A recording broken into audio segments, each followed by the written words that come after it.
ఇప్పుడు పోరాటం చేస్తున్నారు, మరి నిజంగానే మరి గవర్నమెంట్ దిగి రాకపోతే ఏం చేస్తారు? దిగొచ్చేదాకా పోరాటం చేస్తాం, మా ప్రాణాలు అర్పిస్తాం. మేము బతికిల్ దండుగా ఇప్పుడు మేము ఇట్లా ఉపాసం ఉండి సగం చచ్చి సగం బతుకుతున్నాం. మేము పానం పోయినా సరే మేము పోరాడతాం, మా పానం పోయేదాకా పోరాడతాం. మేము మీ డిమాండ్ డబ్ల్యూ యూనియన్ తరఫున మీ డిమాండ్ ఏంటి అసలు? మా డిమాండ్ ఓలా ఊబర్ ర్యాపిడో బంద్ చేయాలి, డిస్ట్రిక్ట్ ఆటోలు బంద్ చేయాలి, వైట్ ప్లేట్ బంద్ చేసేయాలి, మాకు సిటీ బస్సులు బంద్ చేసేయాలి. మాకు ఫస్ట్ ఎట్లుండే అట్లా మా పని మాకు చేసుకుంటాం మేము. అది ఇలా 12,000 మాకు అవసరం లేదన్న, మేమే సంపాదించిస్తున్నాం గవర్నమెంట్కి. వాళ్ళ 12,000 మాకు ఏం కాదు, ఏం కాదు 12,000. 12,000 కన్నా ఎక్కువ మేము సంపాదించిస్తున్నాం గవర్నమెంట్కి. 12,000 కన్నా ఎక్కువ గవర్నమెంట్కి మేము సంపాదించిస్తున్నాము. 12,000 ఏమవుతుంది? ఒక వారం నడవదన్న 12,000, ఒక వారం నడవదు. మీకు తెలియదన్న 12,000 ఈ కాలంలో ఏమవుతుంది చెప్పండి మీరు.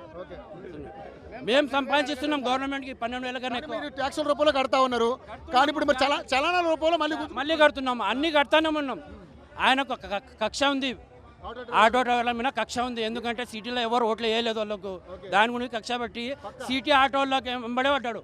డిస్టిక్ ఆటోలు మా ముందల ఎక్కడెక్కడ నారాయణపేట ఆటోలు అన్ని వచ్చేస్తున్నాయి, అన్ని ఇక్కడనే వచ్చేస్తున్నాయి. ఓళ్ళకి డ్రైవర్ తోటి మాకు ప్రాబ్లం లేదు, బండితోటి ప్రాబ్లం ఉంది. ఎక్కడలో వచ్చి నడపండి, మాకేం బాధ లేదు. అందరు కమాంచానికి వెళ్ళినాం, బండితోటి ప్రాబ్లం ఉంది మాకు. మాది సిటీ బండి పర్మిట్ ఉండదు సార్. గవర్నమెంట్ ఇన్ని బండ్లే సిటీలో నడవాలి అని పర్మిట్లు ఇచ్చిర్రు. వితౌట్ పర్మిట్ బండి సిటీలో నడవద్దు. వితౌట్ పర్మిట్ బండ్లు నడిస్తే సిటీలో ట్రాఫిక్ ఎక్కువైతే ఆటోలు ఎక్కువైపోతాయి. ఆటోలు ఎక్కువైపోతే ప్యాసింజర్లు దొరకరు, వాళ్ళు బతకరు, మేము బతకము. మేము ఎప్పటి నుంచో దీని మీద ఆధారపడి ఉన్నాం. నేను 25 సంవత్సరాల నుంచి నడిపిస్తున్నా, 25 సంవత్సరాలు నేను నడిపిస్తున్నా. నిన్న మొన్న డిస్టిక్ ఆటోలు తీసుకొని పూరలు అందరు ఇదే పనికి పడ్డారు. వాళ్ళకంటే నడుస్తుంది, వాళ్ళ ఊర్లల్లో ఖర్చు ఉండదు.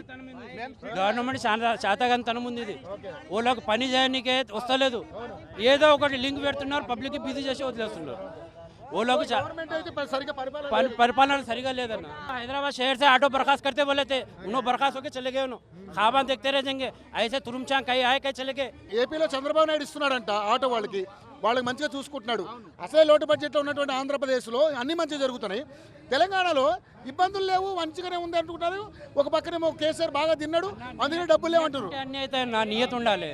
నియత ఉంటే నువ్వు ఏదైనా పని చేయడానికి ప్లానింగ్ చేస్తే దేవుడు సపోర్ట్ చేస్తాడు. మన నియత ఉండాలి, మన నియత లేనప్పుడు నువ్వు ఎంత చేసినా ఏం కాదు. మొత్తం సిటీలో ఉన్న భూములన్నీ అమ్ముకుంటుండు. గరీబోనికి ఇంత 30 గజాల జాగా ఇస్తలేడు. ఉన్న భూములన్నీ అమ్ముకుంటుండు, పైసలు ఎక్కడ పెడుతుండు. పేదవాడికి ఇల్లు లేదు. హైదరాబాద్ లో ఉట్టి పెరిగినా మాకు ఇల్లు లేదు. అవి మొత్తం భూములన్నీ అమ్ముకుంటుండు. ఎవరిచ్చిన హక్కు? భూములు అమ్ముకునే హక్కు. భూమి ఏమైనా ఆయన ఇంట్లోకి వెళ్ళి తెచ్చిన భూమి? అది ఆయన సొంత భూమి అమ్ముకోవాలి. మా భూమి, మా ప్రజల భూమి అమ్ముకునే హక్కు నీకు ఎక్కడిది? ఎందుకు అమ్ముతున్నావు? మేము అమ్మమన్నామా? మాది మేము చేసి మేము ట్యాక్స్ కడుతున్నాం. ఇప్పుడు సరే, ఇప్పుడు 6 గ్యారెంటీ सबसे बेस्ट आदमी थे. కాదు, ఇప్పుడు గత ప్రభుత్వం చూసారు, ఇప్పుడు ఈ ప్రభుత్వం కూడా చూసారు. సరే, మీకు ఏది బెస్ట్ అనిపిస్తుంది? మీకు ఏ ప్రభుత్వం వస్తే మీ बेकार एकदम. గత ప్రభుత్వం చూసినాము, ఈ ప్రభుత్వం చూసినాము, అంతకుముందు కాంగ్రెస్ చూసినాము, రాజశేఖర్ చూసినాము, చంద్రబాబు నాయుడు చూసినాము, అందరినీ చూసినాము. ఏ గవర్నమెంట్ వచ్చినా ప్రజలకు మంచి చేస్తేనే ఆ గవర్నమెంట్ ఇలా పడుతుంది. గతంలో బీఆర్ఎస్ ప్రభుత్వం ఉండే పేదవాళ్ళ జోలికి రాలేదు. ఇప్పుడు రేవంత్ రెడ్డి వచ్చి ఓటు బ్యాంక్ హైడ్రా పెట్టిండు, ఇల్లు ఇరగొట్టిండు, గరీబోల ఇల్లు ఇరగొట్టిండు, అన్ని ఇల్లు గరీబోల ఇరగొట్టిండు. హైడ్రా పెట్టి ఏం లాభం చేయలేదు. భూములు అమ్ముకుంటున్నాడు. భూములు అమ్ముకునే అధికారం ఎవరిది? ఇక్కడ ఇండ్ల డిమాండ్ ఎప్పటి నుంచో ఉంది. నువ్వు అధికారంలో లేనప్పుడు మీకు సొంత ఇల్లు ఉన్నాయా? లేవు. మేము మా తాతల కాలం నుంచి హైదరాబాద్ లో ఉట్టి పెరిగినాం. మేము మా అమ్మనైనా ఇక్కడనే పెళ్లిళ్ళు చేసుకుర్రు. మాకు ఇందిరమ్మ ఇల్లు లేదు, ఏ ఇల్లు లేదు. మేము హైదరాబాదీ. మాకు ఇంతవరకు ఏ గవర్నమెంట్ వచ్చినా ఇల్లు ఇస్తలేదు. వాళ్ళు ఎవరికి ఇస్తారు? వాళ్ళ ఇంట్లో. ఇప్పుడు మీరు స్ట్రైక్ చేస్తున్నారు కదా ఆటో డ్రైవర్ అంతా, మరి ఏంటి మరి గవర్నమెంట్ నుంచి స్పందన రాకపోతే ఏం చేద్దాం? గవర్నమెంట్ నుంచి స్పందన వచ్చేదాకా మేము పోరాడతాం. ప్రతి డ్రైవర్ పోరాడతారు. స్పందన వచ్చేదాకా పోరాడతాం. మేము ఖచ్చితంగా పోరాడతాం. రేవంత్ రెడ్డిని గద్దె దించుతాం. మా బాధేమన్నా, మా పిల్లలు చదువుకోవాలంటే చాలా కష్టమవుతుంది. ఎందుకంటే వచ్చేది ఒక్కొక్కసారి 9 రూపాయలు ఇస్తాడు, ఒకసారి 10 రూపాయలు ఇస్తాడు. 10 కిలోమీటర్కి అది అతను ఇష్టం ఉన్నట్టు అతను చేస్తున్నాడు.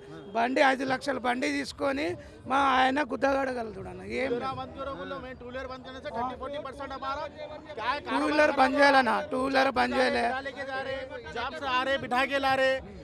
बाइक वाले रहने से ऑटो वालों का 30-40% कारोबार खराब हो रहा है। मेन बात, जॉब को जा रहे, ले लेके चल जा रहे, जॉब से आ रहे, पेट्रोल के पैसे निकाल रहे, कार वाले ले लेके चल जा रहे, रैपिड वाला ऊपर से पैसे नहीं दे रहा। जितना ऑटो वाला कमा रहा उससे बढ़ के टू व्हीलर वाला पैसे कमा रहा। गैस के पैसे बढ़ रहे, ऑटो वाले से ज्यादा टू व्हीलर वाला पैसे कमा रहा आज। బైక్ మీద తీసుకుపోతున్నాడు 50,000 జీతం ఉన్నవి టూ వీలరు రాబిడ చాలు చేసుకొని వెళ్ళిపోతున్నాడు. మళ్ళీ మేము ఎలా బతుకోవాలి? 2 లాక్ పర్మనెంట్ తీసుకుంటారు కదా, గవర్నమెంట్ బి తీసుకుంటారు కదా. ఇప్పుడు గవర్నమెంట్కి సంబంధం కదా, ఇప్పుడు గవర్నమెంట్ బి కదా. व्हाइट प्लेट तो गाड़ी चलाने का अलाउड है ही नहीं इसमें। व्हाइट प्लेट गाड़ी कैसा चला सकते बोलो आप? चला रहे हाँ फिर बाइक गाड़ी पूरा व्हाइट प्लेट ही है ना, व्हाइट प्लेट ही चला रहे हो। 1 లాక్ గాడి మినిమం 1 లాక్, ఆటో అంతా 5 లాక్ సీట్ ఇది అయితే. మళ్ళీ అది ఎక్కడ పెట్టుకోవాలి, ఇది ఎక్కడ పెట్టుకోవాలన్నా మీరే చెప్పన్నా. टू व्हीलर सर गवर्नमेंट से अब तो 3 व्हीलर का लाइसेंस नहीं बन रहा था ना, नहीं बन रहा ना, बन रहा बैन कर दिया ना, रोक दिया ना। तो मेरे कहने 3 व्हीलर का लर्निंग के साथ है, मेरे को 3 व्हीलर का लाइसेंस नहीं दिया, प्रूफ है मेरे कहने। रेवंत रेड्डी साहब और से देखो आप, आपकी हुकूमत प्रूफ है। मेरे 3 व्हीलर का लर्निंग है, लाइसेंस नहीं दे रहा गवर्नमेंट, क्या हिसाब से चलाना फिर बताओ आप। సార్ నిజంగానే పాపం ఆటో డ్రైవర్లు కూడా చాలా బాధపడుతున్నటువంటి పరిస్థితి.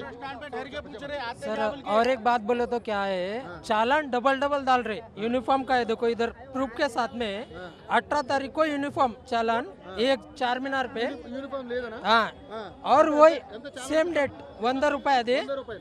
యూనిఫామ్ లేనందుకు 100 రూపాయలు చలానా అంట. డబల్ వేసిన ఒక్కటి రోజులో 2 చాలాను యూనిఫామే.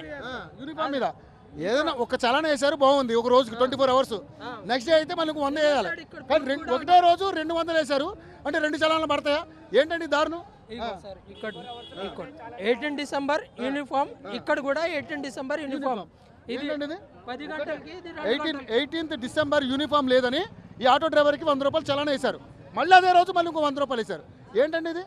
అంటే ఎవరు అడగట్లేదన్నా మిమ్మల్ని? అంటే గవర్నమెంట్ నడిపే విధానం ఇదేనా? మీకు సంపద సృష్టించడం చేత కాకపోతే వేరే మార్గాలు ఇంకా వేరే ప్లాన్ చేయండి. ఎవరన్నా అనుభవజ్ఞులు మీరు పెట్టుకుని వాళ్ళతో ఐడియాలు తీసుకుని సంపద సృష్టించండి. జనాల మీద పడి దోచుకోవాలని మాత్రం ప్రయత్నం చేయకండి అంటూ కూడా వీళ్ళందరూ కూడా మాట్లాడుతున్నటువంటి పరిస్థితి. నడుస్తుంది తెలంగాణ గవర్నమెంట్ ఇప్పుడు ఇగోండి, ఇది నా దగ్గర మొత్తం ప్రూఫ్తో సహా లర్నింగ్ ఉంది. అది నాకు లైసెన్స్ పాస్ అయింది 24 వచ్చింది, మళ్ళీ అది కూడా చూపిస్తాను మీకు.